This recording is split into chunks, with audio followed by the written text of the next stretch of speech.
अगले की ओर भाषा के मॉडल, 3 मॉडल अब आपको पढ़ने हैं।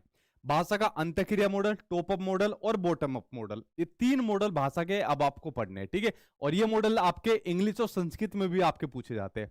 तो तीनों के बारे में एक एक करके अब हम लोग पढ़ते हैं। देखिए, पहले पढ़ते हैं भाषा का अंतःक्रिया मॉडल। जब बच्चा जो है आपस में इंटरेक्ट करके सीखता है, आपस में इंटरेक्ट करके भाषा को अपना विकसित करता है। वो टीचर से इंटरेक्ट करता है, टीचर से कम्युनिकेट करता है, उसके जो आपस के दोस्त यार है उनसे आपस में इंटरेक्ट करता है। तो इससे क्या होता है, उसकी भाषा का लेवल बढ़ जाता है, भाषा का उसका विकास हो जाता है, ठीक है। तो इसमें क्या होता है, इस मॉडल में शुद्ध और प्रमाणिक जो संदेश होते हैं उनको भाषा के माध्यम से लिया जाता है और दिया जाता है। देखो, ये पॉइंट आपके पिछली बार ऑनलाइन एग्जाम में पूछे गए थे आपके भाषा के अंतःक्रिया मॉडल से। क्या होता है कि जो इस मॉडल में शुद्ध और प्रमाणिक संदेश दिए जाते हैं, जो टीचर मान लो बच्चे से इंटरेक्ट कर रहा है, ठीक है, आपस में अंतःक्रिया हो रहा है, किसका, बच्चे का और टीचर का हो रहा है, तो शुद्ध और प्रमाणिक संदेश लिए जा रहे हैं। टीचर उसको क्या काम कर रहा है, गाइड कर रहा है, बोल रहा है और फिर उससे बुलवा भी रहा है वो उन्हीं शब्दों को, उन्हीं चीजों को। तो शुद्ध और प्रमाणिक संदेशों का आदान प्रदान हो रहा है। भाषा के माध्यम से आपसी जो संबंध हो रहे हैं उनके प्रति आपकी समझ भी विकसित हो रही है। भाई जब हम आपस में इंटरेक्ट करते हैं, ठीक है, आप लोग तो कुछ कर नहीं पा रहे हो, उधर से आप लोगों की आवाज और सब चीज बंद हुई बैठी है, कुछ बोल नहीं पा रहे हो उधर से, ठीक है। लेकिन जब आपस में हम बोलचाल करते हैं, बातचीत करते हैं, तो हमारी क्या होती है, आपसी जो संबंध होती है उसके प्रति हमारी समझ भी बनती है। एक दूसरे की भावनाओं को, फीलिंग्स को, एक दूसरे की चीजों को हम समझ भी पाते हैं, ठीक है।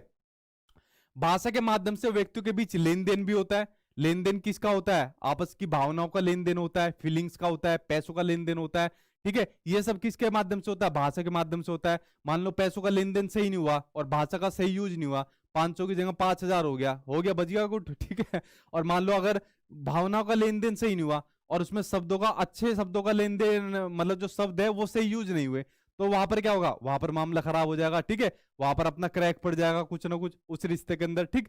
तो इसलिए क्या होती है, जो ये भाषा होती है ना, ये जो लेन देन चलते हैं, किसी भी प्रकार के जो लेन देन होते हैं उसमें भी आपकी बड़ी महत्वपूर्ण होती है, ठीक है।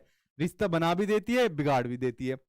इस मॉडल में क्या होता है, क्लास में टीचर और स्टूडेंट के बीच प्रभावशाली शिक्षण भी होता है। ये भाषा का आपका अंतःक्रिया आपका मॉडल होता है।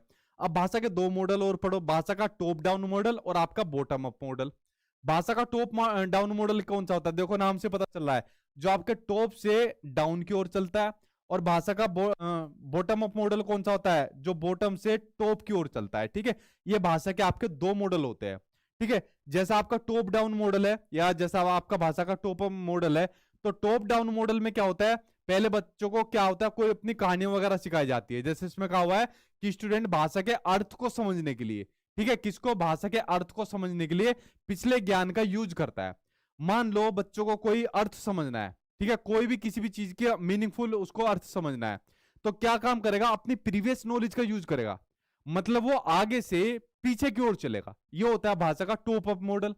अगर वो बच्चा पीछे से ऊपर की ओर चल रहा है, यानी कि बॉटम से अप की ओर चल रहा है, तो भाषा का बॉटम से अप मॉडल है, ठीक है। यानी बच्चे ने पहले वर्ण सीखा, वर्ण के बाद उसने फिर अपना शब्द सीखा, उसके बाद फिर उसने वाक्य बनाना शुरू करा, ठीक है, पैराग्राफ बनाना शुरू करा, फिर कहानी बनानी शुरू करी। अगर वो बॉटम से ऊपर की ओर जा रहा है तो आपका बॉटम अप मॉडल है। अगर आपका टॉप से डाउन की ओर जा रहा है तो आपका टॉप डाउन मॉडल है। यानी कि अपना किसी चीज को समझने के लिए, अर्थ को समझने के लिए अगर वो पीछे की ओर जा रहा है, अपने पीछे के अनुभव को शामिल कर रहा है, तो आपका टॉप डाउन आपका मॉडल है, ठीक है। तो ये आपके भाषा के 3 मॉडल है, भाषा का अंतःक्रिया मॉडल, टॉप डाउन मॉडल और आपका बॉटम अप मॉडल, ठीक। जैसे एक क्वेश्चन सामने आपकी स्क्रीन पर आ गया, जो सामने आपको दिया हुआ है, इसके ऊपर एक बार करके नजर डालते हैं, तो देखते हैं ये क्वेश्चन आपको क्या दिया हुआ है, इसके ऊपर एक बार नजर डालते हैं, ठीक है।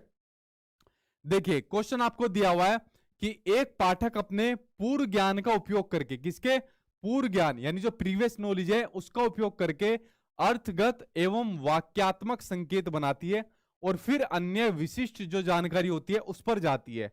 यह पाठक पढ़ने का कौन सा मॉडल अपनाती है, वो आपको बताना है। देखो वो क्या काम कर रही है, वो